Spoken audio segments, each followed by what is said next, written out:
Segunda carta de Paulo aos Coríntios, capítulo 4. E hoje eu estou finalizando essa série. Foram 4 mensagens, essa é a 4ª. Em dezembro, acredito que final de novembro e em dezembro, eu ministrei as outras 3 partes. Então, se você não ouviu, caso você queira ouvir, entra no nosso canal no YouTube, CC Adoração, sem o tio e sem a cedilha. E lá no nosso canal você tem todas as nossas mensagens. Então, parte 1, eu ministrei sobre pressionados. Deixa eu só abrir aqui para fazer uma rápida revisão, com vocês. Pressionados, mas não desanimados. Essa foi a parte 1, versículo 8. 2 Coríntios 4, verso 8, eu falei sobre pressionados, mas não desanimados. Nós sofremos pressões por todos os lados, nós podemos estar até sendo esmagados, mas nunca desanimaremos. Então, se você quer aprofundar mais nisso, nos ouça lá na parte 1 da nossa ministração. Na parte 2, eu falei sobre perplexos, mas não desesperados. Então, muitas vezes nós estamos diante de uma situação que a gente não vê saída, aparentemente sem saída. Isso se chama perplexidade. Nós estamos assustados, nós estamos apavorados por uma aparente luta que se levanta e parece que não há uma solução, mas Paulo diz que nunca estaremos desesperados. E é interessante, porque é como se Paulo fizesse aqui um trocadilho. Perplexos, mas não totalmente perplexos. Ou seja, nunca estaremos totalmente sem saída. Sempre Deus proverá um escape. Sempre Deus proverá um livramento. Na parte 3, que foi a última, agora em dezembro, eu falei sobre perseguidos, mas não abandonados. Então, nós podemos sofrer perseguições por causa dos nossos próprios erros, por causa dos erros dos outros, injustiças, mas nós podemos ser perseguidos por causa do Evangelho.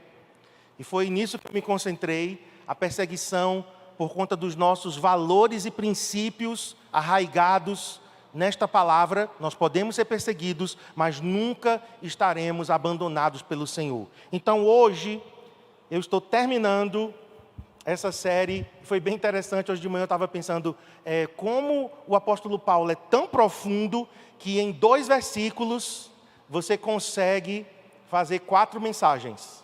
Em 2 versículos, 8 e 9. E agora vamos então ler aqui o verso 9. Somos perseguidos, mas não abandonados, abatidos, mas não destruídos. Na NVI diz assim. Na NVT, na nova versão transformadora, diz: podemos até ser derrubados por terra, mas não destruídos. Vamos orar. Senhor, em nome de Jesus, eu oro pela Tua unção sendo liberada sobre minha vida, sobre meus irmãos, sobre esse ambiente, assim como foi de manhã, uma graça fluindo nesse lugar. Eu peço agora uma atmosfera também de fome e sede por Tua palavra, não mais distrações, nem sonolência, nem indiferença, mas eu oro por sede e fome, por Ti, por Tua presença e por Tua palavra, em nome de Jesus. Amém. A palavra que Paulo usa aqui, abatido, irmãos, é lançado por terra, prostrado. Vai ser bem interessante porque nós vamos pegar 3 exemplos e nos 3 exemplos há uma prostração. Há pessoas que se lançaram por terra por alguma razão, por algum motivo. Então Paulo diz, olha, nós podemos até ser lançados por terra, estar prostrados. E aí ele usa a palavra destruído, e a palavra destruído é tornado inútil, matar. Metaforicamente é como se Paulo estivesse dizendo, alguém que foi condenado, alguém que foi entregue à miséria eterna no inferno, alguém que vai perecer, alguém que está perdido, completamente arruinado, destruído. Então Paulo diz, olha, nós podemos até estar prostrados por algum momento, por alguma situação, a gente pode até cair por terra, mas nunca seremos destruídos. Nunca seremos arruinados eternamente. Por quê? Porque quando Jesus entra em nossa vida, quando somos salvos, quando a presença do Espírito Santo vem e nós nos tornamos filhos de Deus, filhas de Deus, então o Espírito Santo, Ele nos conduz em triunfo, Ele nos conduz em vitória, em meio às lutas. Ontem, irmãos, eu fui muito edificado com o testemunho que eu ouvi daquele pai e daquela mãe. Naquele almoço ontem, eu fui muito edificado, porque eu ouvi aquele rapaz dizendo, olha, minha filhinha de 2 anos de idade estava à beira da morte, mas eu estava no hospital, e eu disse, Senhor, se o Senhor não abrir este mar, o Senhor vai fazer com que a gente ande por sobre as águas. Isso é fé. Senhor, se tu não nos livrares do fogo, tu entrarás no fogo conosco. Amém? Isso é fé, irmãos. Nem sempre o livramento vem como queremos, da forma que queremos, mas livramento para filhos e filhas de Deus sempre haverá. Amém? Você crê comigo assim? Então por isso que Paulo diz, olha, nós podemos até cair por terra por alguma razão, mas não seremos destruídos. Não seremos completamente arruinados. Não existe essa possibilidade, porque os filhos e filhas de Deus estão guardados no amor de Deus. Uma pergunta para você. Será que um servo de Deus, uma serva de Deus, pode, em algum momento da sua vida, enfrentando lutas e tribulações, se sentir abatido, se sentir, prostrado ao chão? Porque eu sei que algumas pessoas, elas dizem, que um crente jamais vai poder se sentir assim. Que se alguém se sente abatido é porque está em pecado, por exemplo. Tem pessoas que dizem isso. Mas, segundo as Escrituras, mesmo servos de Deus, fiéis, enfrentaram situações difíceis. E eu quero pegar 3 exemplos. O primeiro exemplo está em Josué, capítulo 7. Abra lá comigo, por favor. Josué, capítulo 7. Eu vou só dizer o contexto dessa história para você entender. Josué capítulo 7, versículo 6. Nós vamos ler do 6 ao 10. Deixa aberto ou o seu celular aí no texto. A história é a seguinte. Deus havia prometido a terra de Canaã ao seu povo. Moisés havia morrido e Josué agora é o líder de Israel. E Josué introduz o povo à terra prometida. Eles atravessam o rio Jordão a pés enxutos. Assim como Moisés atravessou o Mar Vermelho com o povo a pés enxutos, toda aquela geração havia morrido, então uma nova geração precisava experimentar também a travessia do rio Jordão a pés enxutos. E aconteceu novamente esse grande milagre. Eles chegaram do outro lado da margem do Jordão e conquistaram a primeira cidade. Quem é bom de Bíblia aqui, vai me dizer, qual foi a primeira cidade conquistada em Canaã? Quem sabe? Jericó. Jericó foi a primeira cidade conquistada na terra prometida. Eles tiveram uma grande vitória. As muralhas de Jericó eram muralhas muito grandes, irmãos. Não eram muros como nós temos nas nossas casas. Para vocês terem ideia, casas eram construídas em cima das muralhas. Tinha muralhas tão largas que os carruagens, passavam pelos muros. Então, as muralhas caíram por terra, foi um grande milagre. Foi o que aconteceu. Eles partiram para a segunda conquista. E o nome da segunda cidade era Ai. Ai.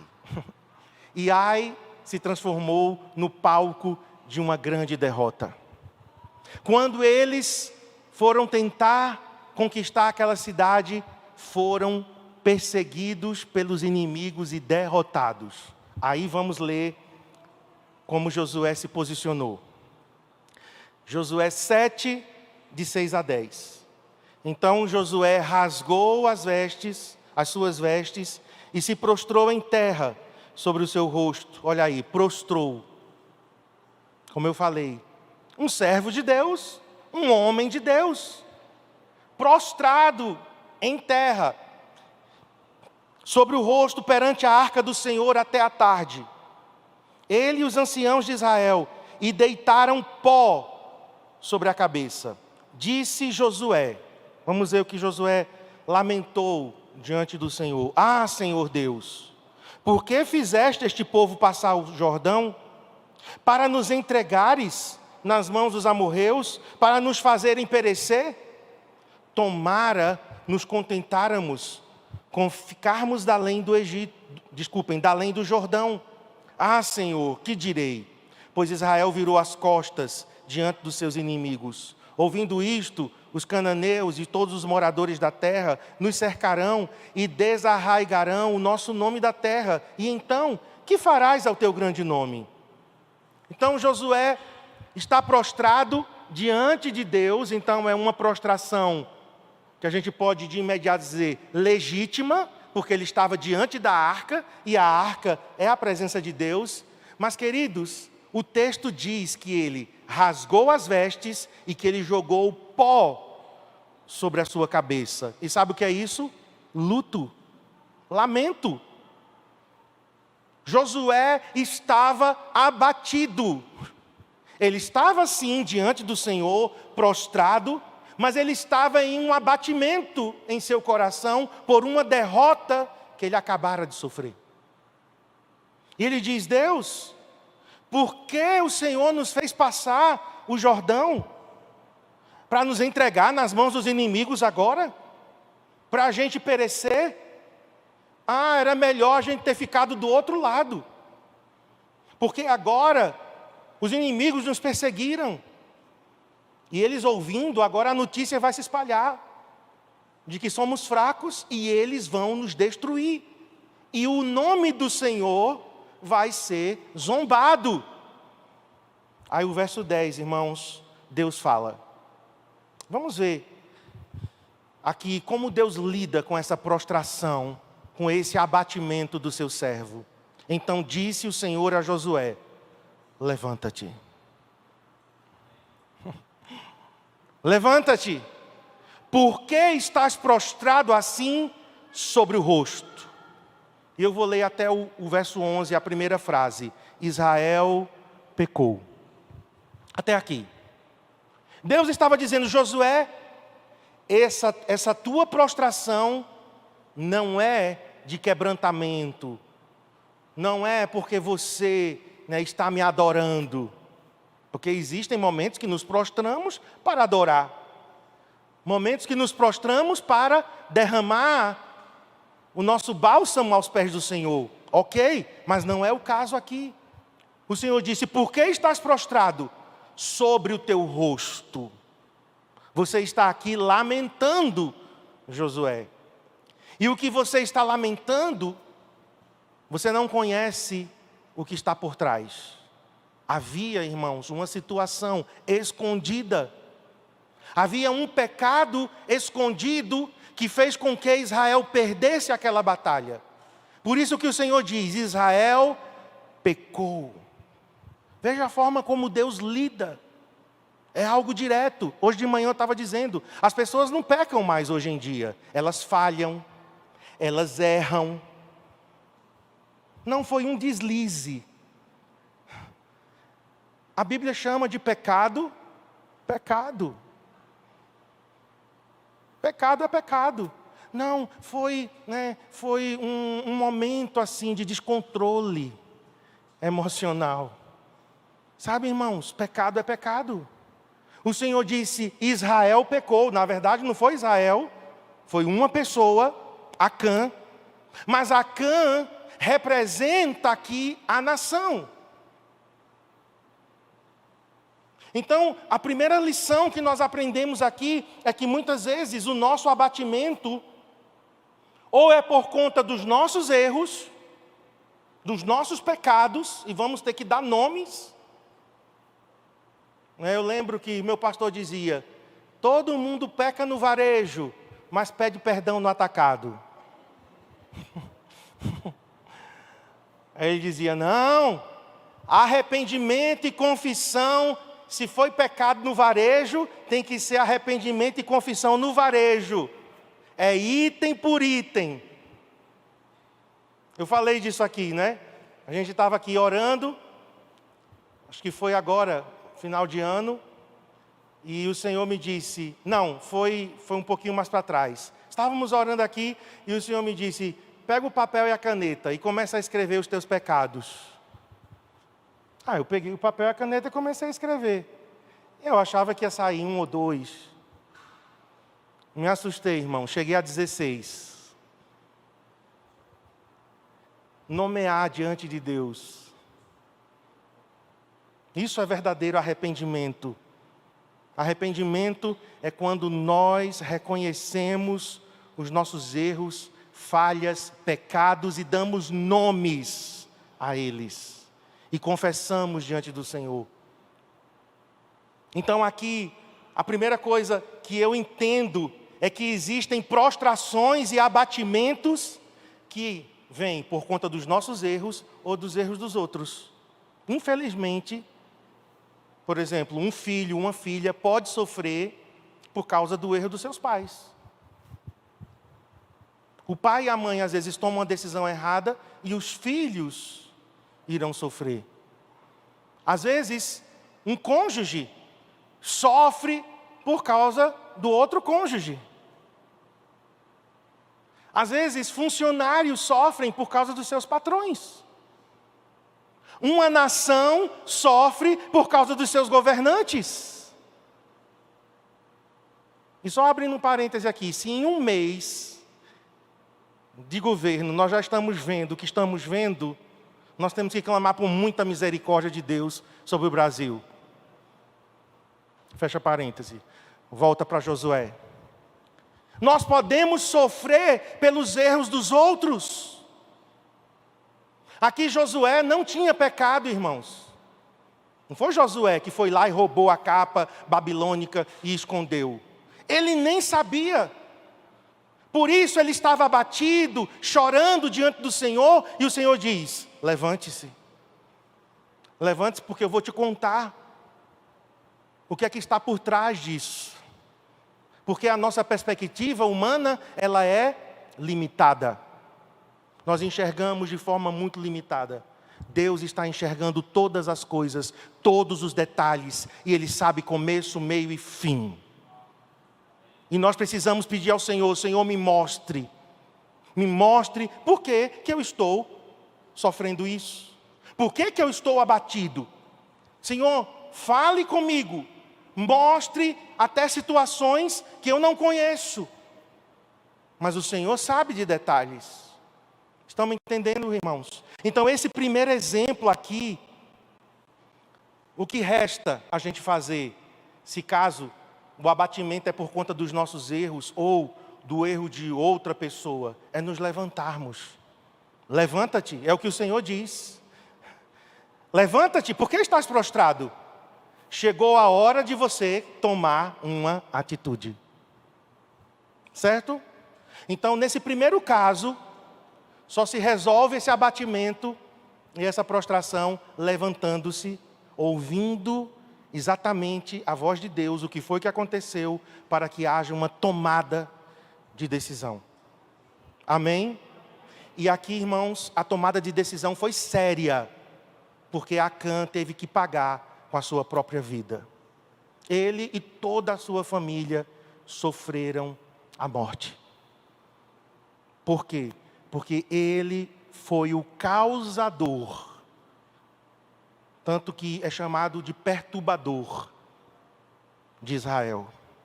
Vamos para o segundo exemplo agora, Primeira de Reis, e nós vamos tirar lições desses 3 exemplos.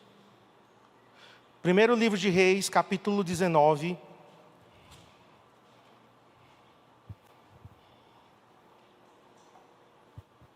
Parece que a coisa aqui é boa hoje, né? Eu estava assistindo terça-feira de Naldo.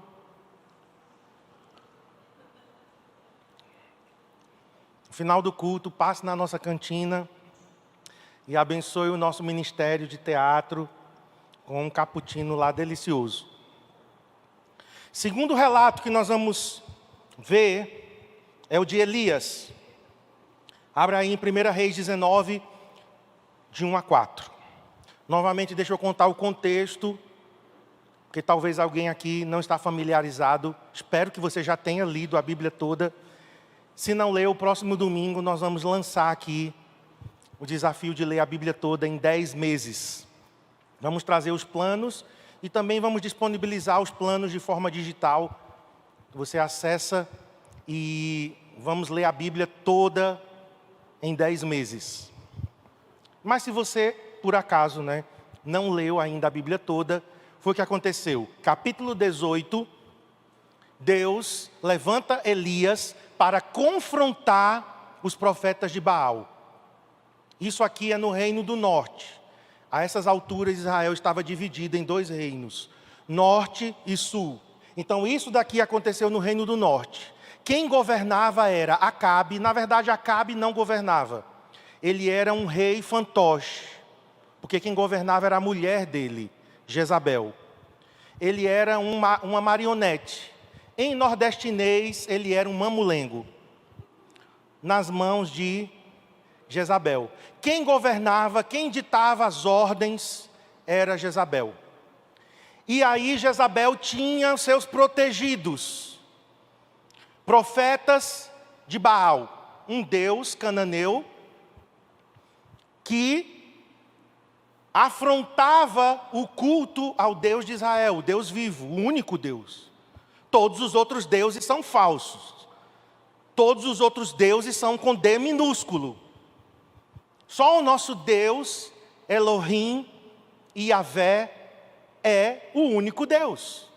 Então aqueles 400 profetas foram confrontados por Elias no Monte Carmelo. Eu estava até dizendo para alguém, no dia que eu for a Israel, um dos lugares que eu quero ir é o Monte Carmelo. Porque, gente, é um dos lugares, e o Monte Sinai também. Mas o Monte Carmelo experimentou o fogo da presença de Deus, literalmente. Já pensou? Um lugar onde o fogo da presença de Deus desceu?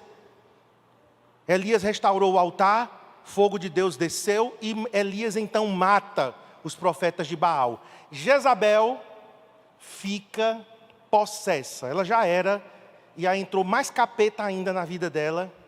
Era capeta saindo por tudo quanto era os poros de Jezabel. E aí entramos no capítulo 19. Acabe fez saber a Jezabel. Então Acabe vai dar a notícia à sua magnífica mulher, demoníaca mulher. Acabe fez saber a Jezabel tudo quanto Elias havia feito, e como matara todos os profetas à espada. Então Jezabel mandou um mensageiro a Elias.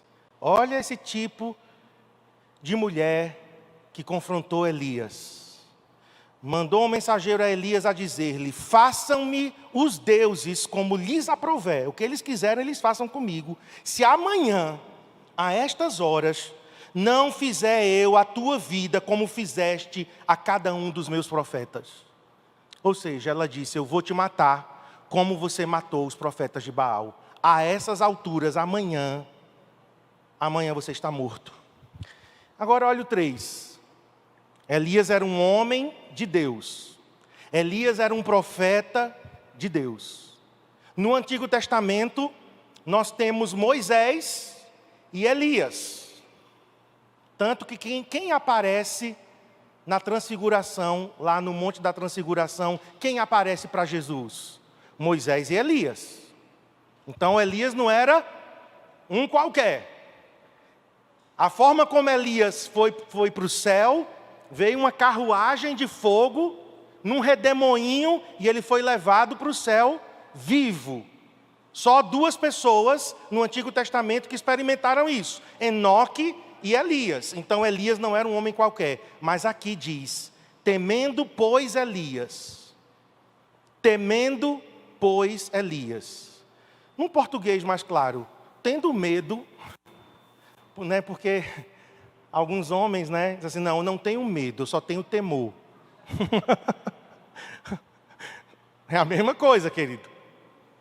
Temor e ter medo é a mesma coisa, sinônimos. Temendo, pois, Elias, levantou-se e, para salvar a sua vida, fugiu, se foi. E chegou a Berseba, que pertence a Judá, e ali deixou o seu moço.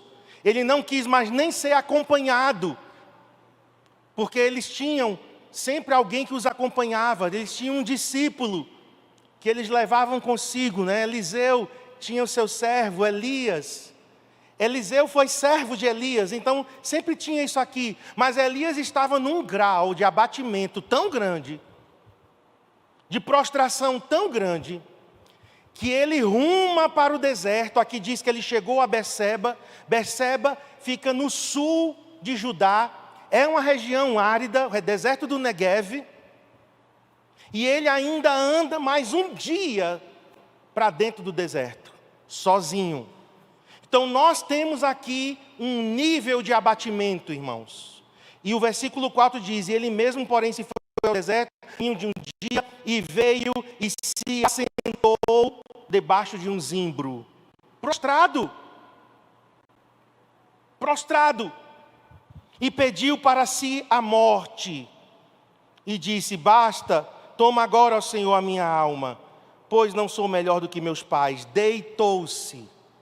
Então nós temos um homem de Deus aqui, prostrado, abatido, por causa de uma situação de ameaça.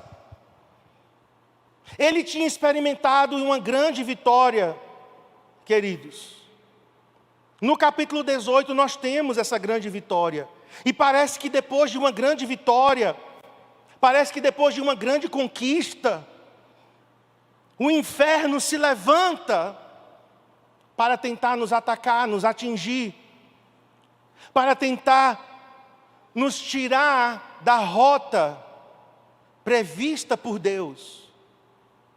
E Jezabel aqui, ela é apenas a forma visível, humana, mas por trás de Jezabel tinha espíritos malignos. Tanto que no Novo Testamento essa mulher vai aparecer, claro, outra mulher com esse nome. Mas são espíritos de intimidação. Olhe para mim, o medo não procede de Deus.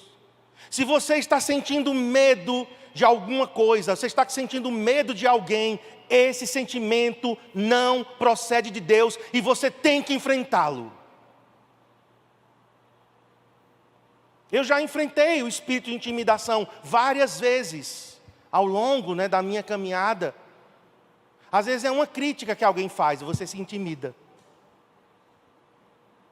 Eu lembro que lá na Querigma nós estávamos vivendo um momento muito precioso nos cultos. E teve uma crítica.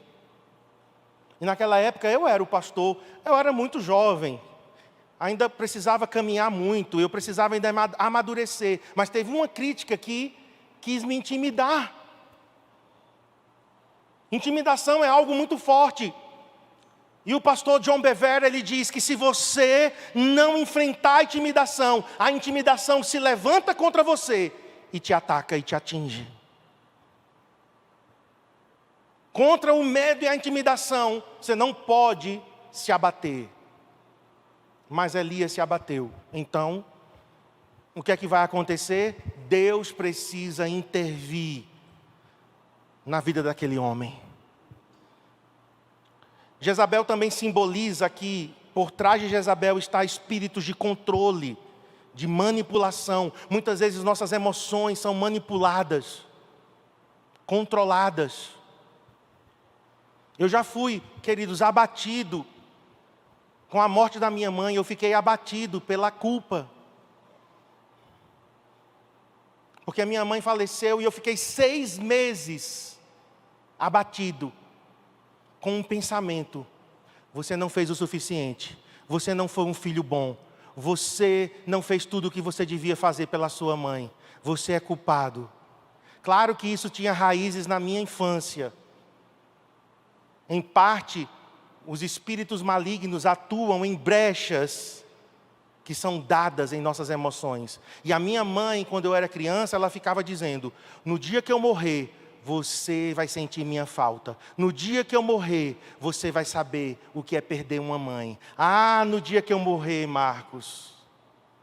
Então, espíritos malignos de manipulação e controle entram por essas brechas. Quando minha mãe morreu, o Cristiane sabe.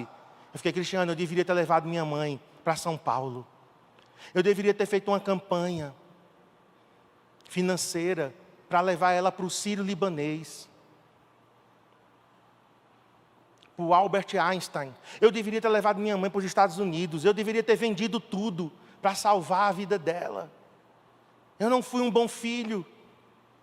Até que o Espírito Santo um dia falou ao meu coração e quebrou, irmãos, aquela cadeia de intimidação, de controle, de manipulação. E eu senti o Espírito Santo dizendo: Marcos, você tem que vencer isso. Você cuidou da sua mãe, você fez o que foi suficiente, você orou, você jejuou, você estava com ela lá no hospital, você acompanhou os últimos dias, você acompanhou ela em casa. E eu senti Deus dizendo: você não é Deus para dar vida a ninguém. Quem disse que levando ela para os Estados Unidos, ela poderia ser curada? Será que gente lá nos Estados Unidos também não morre de câncer? Entendem? E nós temos que vencer, irmãos. Muitas vezes essa manipulação, esse abatimento que vem por uma manipulação e uma intimidação. Talvez você está enfrentando isso, se sentindo culpado. E Elias então ouve a voz de Deus através de um anjo. E nós estávamos aqui antes do culto, estávamos orando ali em cima, e eu estava pedindo: Senhor, envia anjos nesse lugar. E eu creio que o Senhor está enviando anjos nesse lugar. Amém? Porque anjos são espíritos ministradores, diz Hebreus capítulo 1, verso 14. Anjos são espíritos ministradores, enviados da parte de Deus, com respostas, com livramento. E esse anjo aqui trouxe, sabe o quê? Pão e água. E foi isso que levantou Elias. Pão e água. Vamos ler. Verso 5. Deitou-se, dormiu debaixo do zimbro. Eis que um anjo tocou e lhe disse: olha, a mesma coisa que foi dita a Josué, levanta-te, foi dita a Elias, levanta-te. Veja como Deus lida, levanta-te. Não dá para comer deitado. Você já tentou comer deitado? Eu já. Uma vez eu estava com tanta preguiça, que eu queria tomar água deitado. Você engasga. O cúmulo da preguiça é não querer se levantar para tomar um copo de água. Confessando aqui, né? Mas tem gente aqui que está nesse mesmo nível. Está amarrado, todo espírito e preguiça, em nome de Jesus. De Jesus. Levanta-te e come. Você não vai poder comer deitado, beber água deitado. Levanta-te. E aí diz o seguinte: ele olhou, Elias, né? Olhou Elias para trás e viu, junto à cabeceira, um pão cozido sobre pedras em brasa, em uma botija de água. Comeu, bebeu e tornou a dormir. Não foi suficiente. Voltou segunda vez o anjo do Senhor. Aleluia! Nosso Deus é assim. Nosso Deus sabe o nível que nós estamos. Então, da primeira vez não foi suficiente a comer e beber. Voltou o anjo, segunda vez, tocou-lhe e disse: levanta-te e come, porque o caminho é longo. Olhe para mim, Deus está dizendo para pessoas aqui: teu caminho ainda é longo, sua jornada não acabou. Você tem que comer e beber, porque você tem uma jornada a trilhar. Amém? Não acabou. Teu caminho será longo. E ele, segunda vez, levantou-se, pois, comeu e bebeu. E aí sim, Verso 8: com a força daquela comida, caminhou 40 dias e 40 noites até Horebe, o monte de Deus. Quantos podem dizer aleluia? Nós temos Moisés jejuando 40 dias e 40 noites. Nós temos Elias, aqui foi jejum também, né? Porque diz que ele comeu e foi. Não diz que ele comeu mais. Outro jejum sobrenatural, 40 dias e 40 noites. E temos Jesus, 40 dias e 40 noites. E 40 na Bíblia é o número, quem sabe? Não é numerologia não, tá, irmãos? É porque os números na Bíblia têm significados, né? O número 7 é o número da perfeição. O número 3 é o número da trindade. O número 12 é o número de governo. E o número 40 é o número da prova. Por isso que quando a gente faz 40 anos, a crise é grande. A crise dos 40. E quando faz 50, outra crise. Aí depois não tem mais crise, não. Mas Elias caminha 40 dias e 40 noites. Um tempo de prova, um tempo de teste. Elias foi testado ao extremo, irmãos. Mas o segredo aqui qual é? No abatimento de Elias, Deus vem ao encontro dele, toca, levanta ele, ele tem que se posicionar e comer duas coisas aqui. Pão, é isso aqui, ó. Olha para mim aqui. Sem este livro, eu e você não teremos alimento. Não teremos. Você pode estar se alimentando de pregações no YouTube, não será a mesma coisa.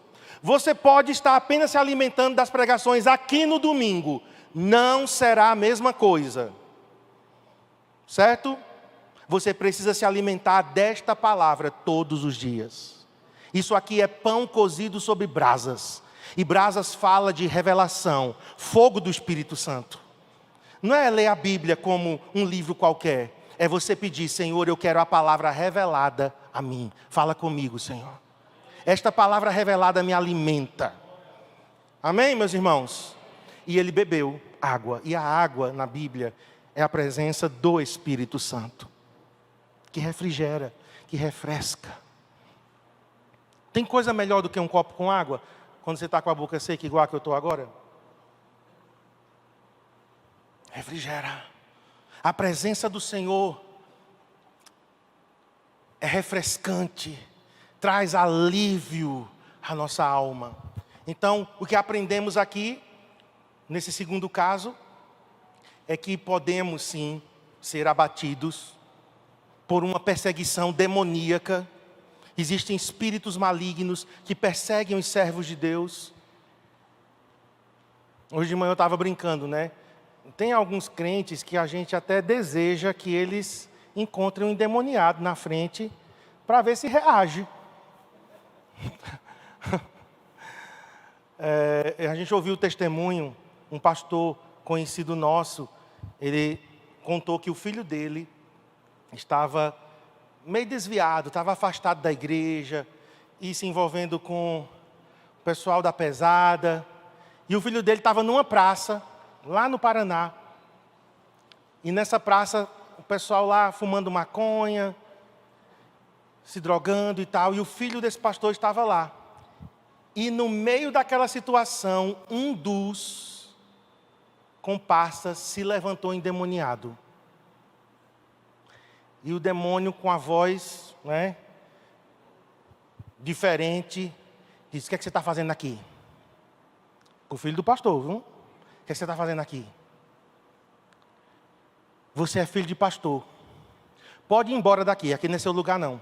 Eu não posso tocar na sua vida, porque tem oração sobre você. Seu pai e sua mãe estão cobrindo você de oração, e você não pode ser tocado por mim. Então vai embora, porque esse lugar aqui não é seu. O menino foi tremendo, chegou em casa chorando. Pai, eu quero Jesus, eu quero Jesus. O diabo evangelizou o filho do pastor. Porque Satanás é servo de Deus, né? Está debaixo dos comandos do Senhor. Então, de vez em quando, né, tem coisa que sacode. Acho que tem gente aqui precisando ter, né, uma sacudida. Estou brincando. Eu desejo você um encontro com a presença de Deus. Que a presença de Deus é incomparável, irmãos.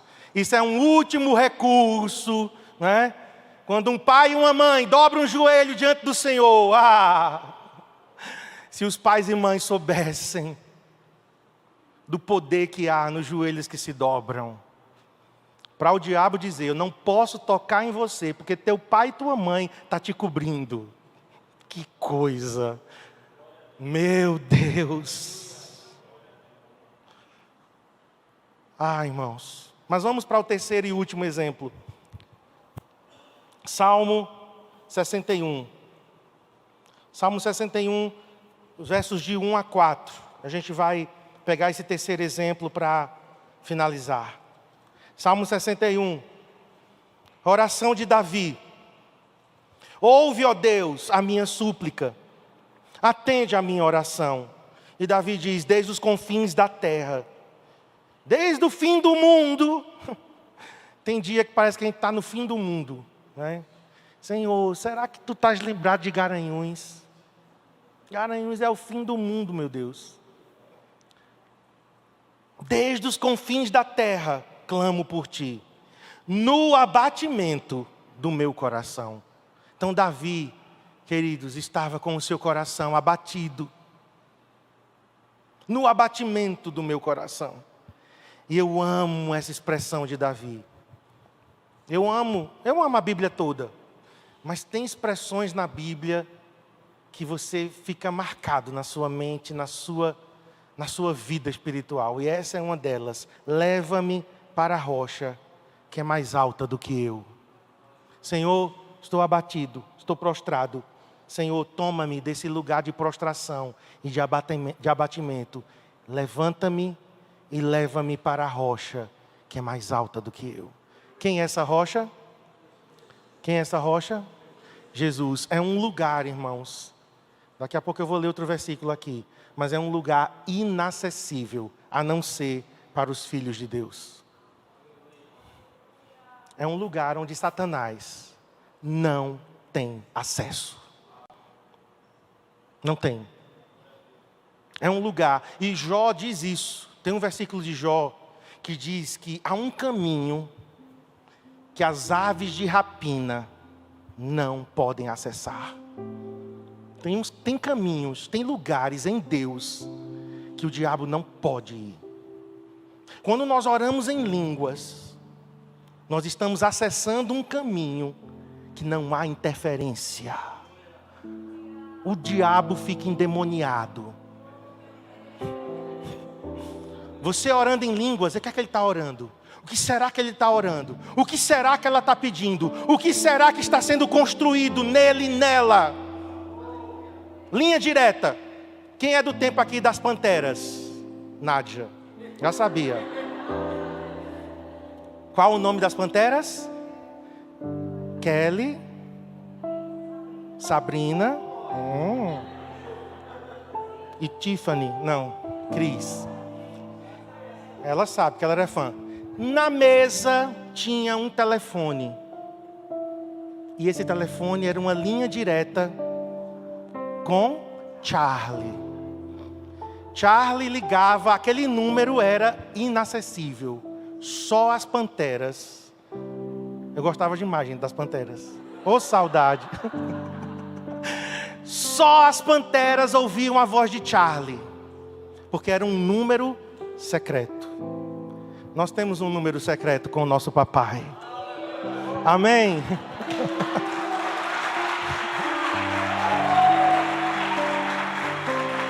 Vou até tomar meu cappuccino.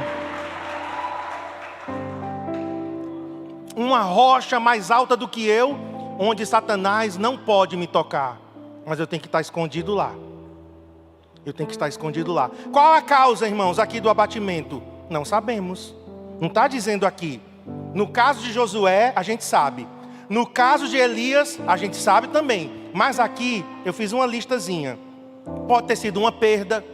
Pode ter sido uma falência. Pode ter sido a morte de uma pessoa querida. Um divórcio, uma traição, uma calúnia, uma mentira. Uma situação inesperada. que fugiu do nosso controle, e esse foi o meu caso. Em março de 2020, todos nós enfrentamos algo inesperado. O mundo viveu algo nunca antes vivido. E eu fiquei muito abatido, irmãos. Muito abatido. Eu tive que parar de ler notícias. Eu tive que parar de assistir noticiários, porque eu tive um pesadelo. Naquela época eu tive um pesadelo que eu estava na UTI, sem ar, sem fôlego e morrendo sufocado. Eu estava muito abatido. Eu disse, meu Deus, se eu, pastor, 30 e tantos anos caminhando com Jesus, estou desse jeito, o que será dos crentes? Eu vim aqui para a igreja dia de domingo. A gente hoje fica rindo, né? Porque não tinha necessidade, mas a gente vinha dia de domingo para transmitir o culto daqui.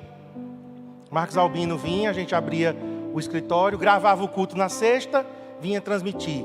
Eu saía naquela janelinha ali que não tinha o vidro ainda, olhava para aqui, tudo escuro, sem ninguém. E eu, meu Deus, onde as pessoas estão? Meu Deus, as pessoas vão se perder. Meu Deus, o que é que vai acontecer da igreja? Eu comecei a ficar abatido. Está tudo indo por água abaixo. Senhor, mais de 10 anos construindo algo para vir uma desgraça dessa e destruir tudo. Eu fiquei muito abatido. E Deus teve que ir. Ei, levante-se. Eu sou o Senhor da igreja. Eu que mantenho meus servos, Marcos, não é você não. Você é apenas pastor, co-pastor comigo. Mas quem é o supremo pastor sou eu. Se eu não cuidar deles, ninguém cuida. Entregue-os a mim. Então isso foi um processo de uma situação inesperada. Aí fomos caminhando ao longo de 2020. Agosto de 2020, setembro de 2020, outubro e novembro foram dias terríveis. Muitas pessoas aqui não sabem, eu não vou contar, também não tem necessidade, né, de contar detalhes, mas eu e Cristiane sofremos algumas perdas ministeriais. Aquilo que a gente nunca tinha vivido. Foi muito difícil, irmãos. Aí de novo eu comecei a me sentir culpado. Eu sou culpado. Tudo está acontecendo, é porque eu falhei, porque eu não vi, porque isso, porque aquilo. E de novo Deus vem para me corrigir. Marcos, a igreja é minha, as pessoas são minhas. Tem gente que vai passar na sua vida. Tem gente que veio e vai ficar até o fim da sua vida. Tem gente que não. Tem gente que veio e passou. Contribuiu, foi. Libere. E foi 2021, naquele processo. Irmãos, cheguei em setembro de 2021 e eu tive início de burnout. Porque eu não estava sabendo lidar com aquelas situações. Quinta-feira, última quinta-feira de setembro de 2021, estávamos nos preparando para ir para o GE, na casa de Rio de Gil. Era o primeiro dia do GE que a gente ia liderar. Eu estava trocando de roupa, eu e Cristiane no quarto trocando de roupa, eu comecei a chorar. Sem motivo, sem um aparente motivo. Só que não era um choro normal. Eu comecei a ficar descontrolado. Eu não conseguia parar de chorar. Cristiane se virou. O que é isso? O que é isso? Eu digo, eu não sei. Eu não sei o que é. Eu não estou entendendo nada. Mas eu não consigo me controlar. E ali acendeu aquela luz, né? Alguma coisa está errada. Ninguém chora do nada, né? Cristiane, vá para o GE. Vai, faça o GE que eu vou ficar. Eu vou ficar aqui orando. Eu vou ficar aqui. Aí liguei para o pastor Ivanildo, liguei para o pastor Ailton, que é psicólogo, e ele disse, Marcos, início de burnout. Você chegou num nível de esgotamento emocional, que começou, né, lá atrás, a pandemia só aumentou, todo o processo que você viveu ao longo de 2020 foi aumentando, e esse choro é apenas uma válvula de escape. Se você não chorasse compulsivamente, ou você sofreria um AVC, ou você sofreria um infarto, sei lá. Tinha que sair por algum lugar. E saiu na forma de um choro aí, descontrolado, que depois parou, né? Não chorei mais. Mas ele disse, você precisa se tratar. E talvez você precise até de tomar remédio. Para encurtar a história, entramos em outubro de 2021. Fez um ano, né? Estava aqui de manhã num culto. Não sei quem estava ministrando louvor, mas eu estava aqui. E eu disse: Senhor, eu sei da importância de um psicólogo, de um psiquiatra, né? Eu não sou fechado, eu não sou ignorante. Se for para tomar remédio, eu tomo. Mas também eu creio que o Senhor pode me curar. Eu creio que o Senhor pode derramar bálsamo em meu coração, em minhas emoções. Eu creio, Senhor. Eu estava ali e aconteceu, não sei como foi, mas quando eu saí naquela manhã de domingo, eu senti que algo de Deus tinha acontecido dentro de mim. Não sabia o que era, não sabia dimensionar até onde, mas o bálsamo de Deus me tocou naquela manhã. No abatimento do meu coração, eu corri para a rocha, que é mais alta do que eu, e fui levantado. Então eu quero encerrar com vocês lendo 2 textos em Provérbios, e nós vamos orar. Provérbios 24:16. Provérbios 24:16 diz: porque 7 vezes cairá o justo e se levantará, mas os perversos serão derribados pela calamidade. 7 vezes aqui é um número simbólico. Está dizendo assim: olha, quantas vezes forem necessárias que o justo se prostre, será levantado, não ficará por terra. Mas os perversos, esses sim, serão derribados e ficarão prostrados. O outro texto que eu quero ler com você é Provérbios 18, verso 10. Provérbios 18, 10. Torre forte é o nome do Senhor. Preste atenção em como Salomão escreve exatamente o que Davi escreveu no Salmo 61. Torre forte é o nome do Senhor, a qual o justo se acolhe e estará seguro. Mas eu quero citar como esse versículo está em espanhol.